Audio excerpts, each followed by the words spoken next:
Hello my dear children, welcome to your e-learning class.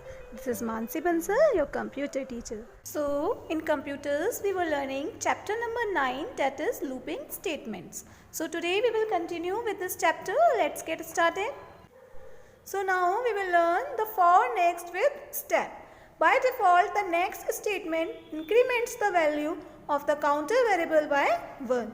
But we can increase or decrease the value as per our choice with the help of step statement. So by default हमारा for next loop हमारे control variable में हर बार 1 का increment करता है. जैसे हमने study भी किया था कि फॉर के बाद जब हम नेक्स्ट पे आते हैं तो हमारे आई की वैल्यू नेक्स्ट टाइम पे 1 की जगह पे 2 हो जाती है एंड देन 3 हो जाती है. तो इस तरह से केवल 1 का इंक्रीमेंट ही उसमें होता है. बट इफ़ वी वांट कि हम अपने अकॉर्डिंग उसको इंक्रीज या डिक्रीज करें then we have to use the step statement. Step statement को यूज़ करके हम अपने फॉर नेक्स्ट लूप में कंट्रोल वेरिएबल को अपने अकॉर्डिंग इंक्रीज या डिक्रीज कर सकते हैं. So the step value is optional and can be either positive or negative. हम negative से उसको decrease कर सकते हैं and positive से increase कर सकते हैं. The syntax is for control variable equals to initial value to final value and here we will write step and then the number which we want. Okay, so let us see the example of for next with step. So here we have an example of for next with step loop. तो for next with step में क्या होता है, you can see here we have a program to print first 5 odd numbers. हमें यहाँ पे first 5 odd numbers print करने हैं. Okay, so what we have to do, we have to increment every times by 2. कैसे करेंगे, let us see CLS से क्या होगा, screen will get clear. Next is for I equals to 1 to 10 step 2. It means first time I की value 1 होगी then next के बाद में आई की वैल्यू 2 इंक्रीज होगी. दैट मीन्स 1 के बाद में सीधे 3 होगी एंड 3 के बाद डायरेक्ट 5 होगी. Okay, so step statement is used to make the increment और decrement as per the required value. अगर हम स्टेप स्टेटमेंट यूज़ नहीं करते हैं तो आई की वैल्यू शुरू में 1 होती है देन 2 होती है देन 3 होती है, इस तरह से इंक्रीमेंट होती है. बट अगर हम चाहते हैं कि हम अपने अकॉर्डिंग इसको इंक्रीमेंट और डिक्रीमेंट करें then we can use step statement. Okay, so यहाँ पे क्या होगा, I equals to 1 to 10 step 2. That means I की वैल्यू फर्स्ट टाइम 1 होगी, नेक्स्ट टाइम जब हम आई को दोबारा से इंक्रीमेंट करेंगे तो आई की वैल्यू 1 plus 2 होगी that is 3. Then 3 plus 2 that is 5. तो यहाँ क्या होगा, i equals to 1 print i 1 print हो जाएगा. नेक्स्ट से क्या होगा, i की वैल्यू सीधे 3 होगी 3 प्रिंट हो जाएगा. देन नेक्स्ट से i की वैल्यू 5 होगी 5 प्रिंट हो जाएगा and then 7 and then 9.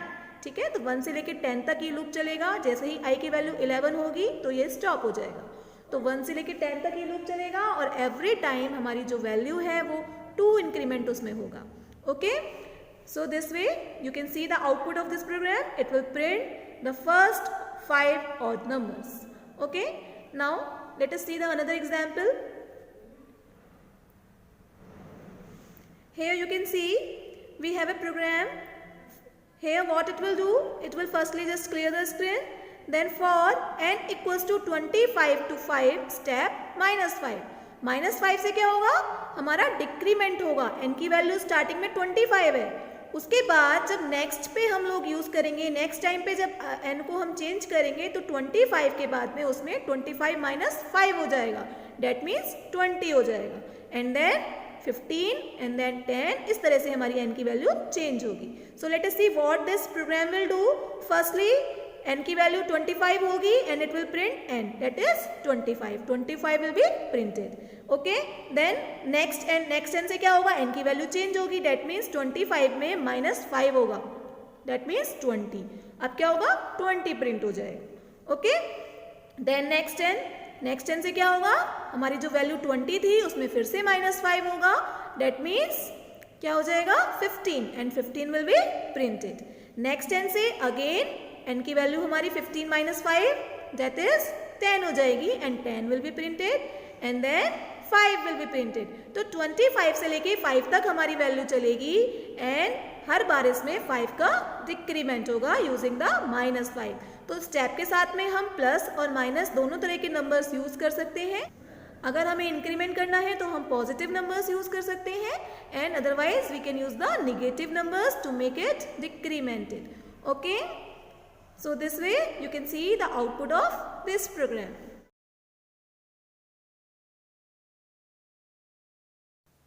Now next we have nested for next loop.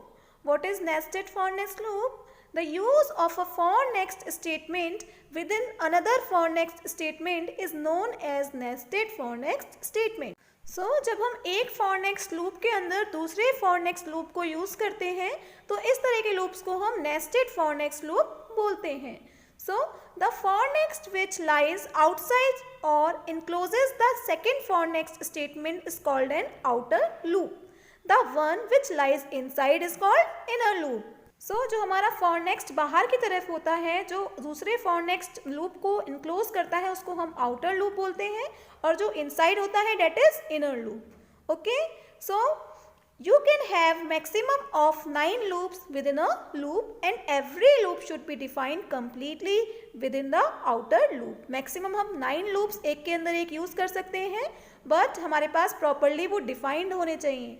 The same control variable can not be use in different loop. Same control variable हम use नहीं कर सकते. ऐसा नहीं है कि फर्स्ट वाले में हमने i इक्वल्स टू 1 to 10 लिया तो नेक्स्ट में भी हम i इक्वल्स टू 1 to 10 लेंगे. नेक्स्ट में हमें दूसरा वेरिएबल यूज करना होगा.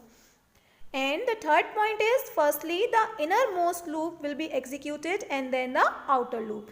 हमारा जो outer loop है वो बाद में execute होगा, पहले हमारा inner वाला जो loop है वो पूरा completely execute होता है.